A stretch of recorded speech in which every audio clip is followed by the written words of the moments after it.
If you enjoy this podcast, then be sure to check out Farm Small, Farm Smart Daily, where you can get your daily dose of farm wisdom. Tune in every day to learn the latest tips, tricks, and stories from the world of farming. Whether you're a seasoned farmer or just getting started, our podcast has something for everyone. Join us as we explore topics like farm business, crop planning, soil management, and tools and technology. Start your day off right with Farm Small, Farm Smart Daily, available on all major podcast platforms. Don't miss out. Subscribe today. Yeah, speaking of cover crops, how vital is that to your operation? Because like if you took whatever you might be growing on for one particular year, that brings you very close, still larger, but very close to what like my potential growing space is. I think I have right just under an acre of actual like cultivated land that I can put into production, minus the fruit stuff. And I've had that thought, like, do I just try to maximize like a third to a half an acre and then just flip flop back and forth between sections? Or do I just try to squeeze in cover crops when and how I can? Like I'm really curious, because that's a new frontier that I haven't really had time to get into yet. I'm just trying to crank out as much production as I can in what beds I've already made. Yeah, I would say it depends on probably two things: the quality of your soil to start with. And if you're still doing the deep compost pretty consistently, I would say they might do the same thing, at least to start out with. Like, I'm not saying that compost and cover crops are equivalent in all ways, but I think for me, the cover crop has the really regular cover cropping. Some years, a particular bed area will get 3 rounds of cover crops in it. And now I'm moving more towards doing short-term perennials to reduce that workload. But improvement in the soil it's massive. It's night and day from where it started out. It's like a silty loam, so it's clay, but it had the potential to lighten up a little bit, and that the cover crops absolutely have accomplished that. Our drainage is 10 times better internally. We don't have standing water on the top after rain anymore because it's going down into all those open spaces that the roots have opened up, and just how it feels. It used to be smeary and now it's kind of buttery, if that makes any sense. But yeah, I for think sure our production has improved because of that. But I've never had a great source of compost and never learned that system that I think sounds like maybe you started with. And I think you might actually be achieving similar improvements if you're able to put a lot of compost on. Yeah, like I said, I'm just not experienced enough to really know. I feel like I'm seeing changes. I'm seeing things continue to do well, a little bit more tilth in the soil. Like, I don't feel like I have to broad fork between every bed flip now. I probably should. It's just good practice, but it's like, honestly, it's like this time of year, it's like it's 3:00 in the afternoon and it's 95 degrees. I don't want to be broad forking right now. So this arugula is just going to go straight into whatever was in there before. But yeah, I got lucky with finding a decent source of compost. From between the 2 loads that I've gotten, there's been a little bit of variation. And so it puts the red flags up a little bit of like, don't just bank on this being super legit every single time. You never know. But yeah, I think my biggest question when it comes to cover crop is like, do you see that as more of like almost like a prophylactic, in the sense of like, it's just a good practice that we do and everything gets cover cropped at least once a year, just because it's like, it's a good thing as a preventative measure and to help boost overall soil health? Or is it more of like, this section was really bad this year and we need to give it some extra attention? Because I've experienced a bit of both, where it's like bigger open fields in the back might get cover cropped. They might get clover every year or whatever. But then in the tunnels or in more of the like high production area, it's like the only time cover crops go into those beds is when it's like, it's so bad that it's blatantly obvious that we don't need to plant anything of a cash crop in there and it needs a break. I would say I wouldn't expect a single cover cropping to correct much. And I might be wrong in that, but I think of it more like the first thing you said, like a maintenance issue, like a continual improvement. But I really don't think I need to or that anyone has to do it quite as extensively as I've done it. And I think I've improved enough. The soil has improved enough that I could get away with dialing back on that. But I think I would always try to have kind of a cover crop in the rotation somewhere. I mean, I don't know about the idea of giving the soil a break, if that's quite it. Because it's still growing stuff, right? If you plant your cash crop there, it's still got roots down. Maybe, I guess it is a break in terms of you're not hoeing it, you're not tramping all over it with your feet and watering it with your well water. Maybe you are in a tunnel.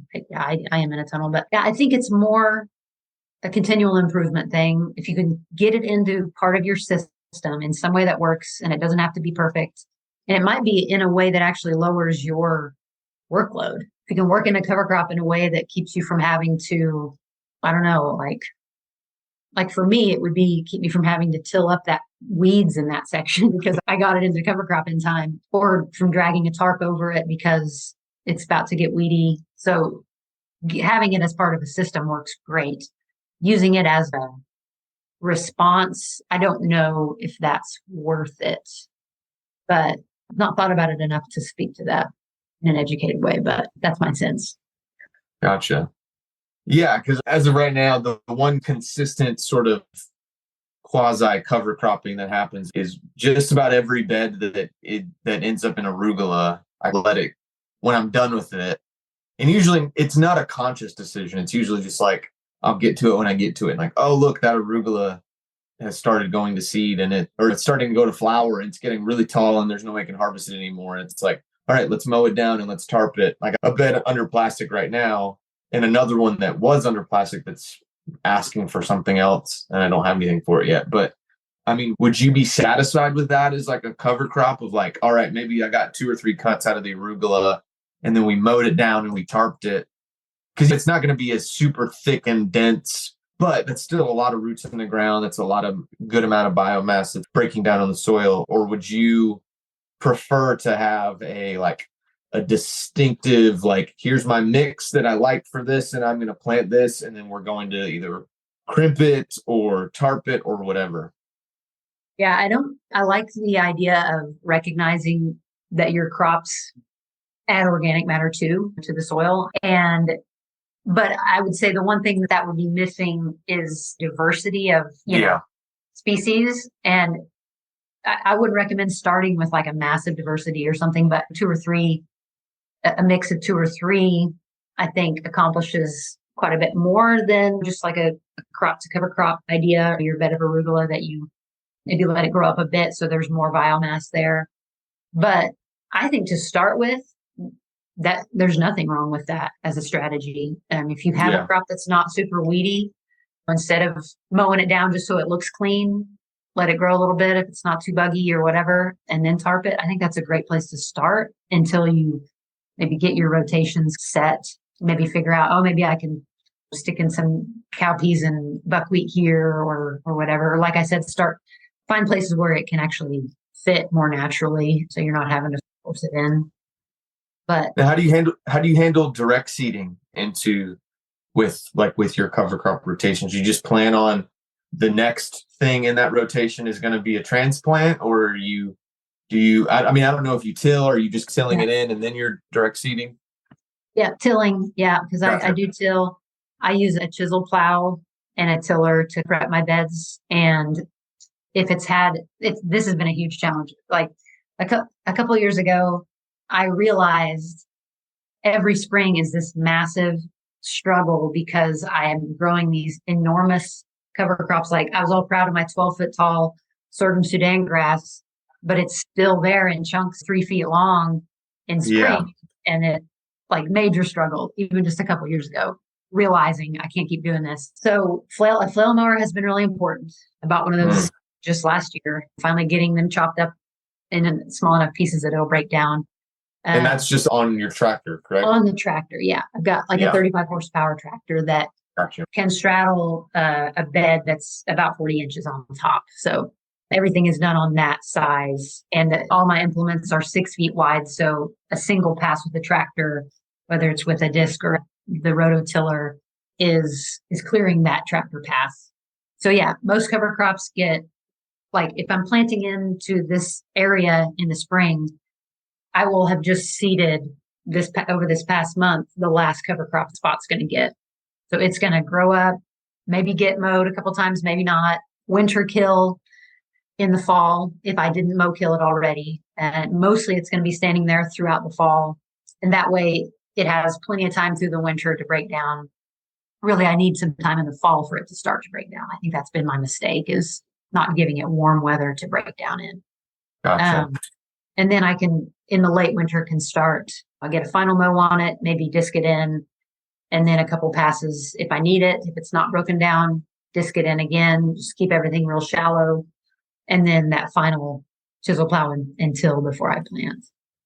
Yeah. And my understanding from like soil microbiology is if you're cover cropping a lot and getting roots pretty far down in, if you can keep your surface cultivation shallow, the fungal, like the hyphae and stuff, you might be breaking up at the top, but you've got all this network down below that is revived and comes back up as your crop is planted. I think I've come to terms with, I think I'm just going to continue to be a tillage farm, even though like a shallow till. Yes. Just trying to always keep it shallow and keep the mindset is keep things going deep and keep the tillage very shallow. Hello, growers. Looking for a simple way to supercharge your diet with powerful nutrients? Meet broccoli microgreens.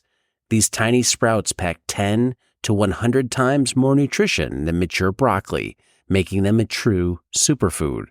With their mild flavor, broccoli microgreens can be added to any meal or smoothie, giving you a tasty health boost. They're easy to grow, ready in just 7 to 9 days, and thrive in various environments. Rich in sulforaphane, calcium, vitamin C, vitamin A, iron. They protect your cells and fight inflammation. Perfect for boosting your health goals or as a market crop. Start growing them today and experience the benefits. Get 100% organic, pathogen-tested and pathogen-free broccoli microgreen seeds at shop.moderngrower.co or using the link below.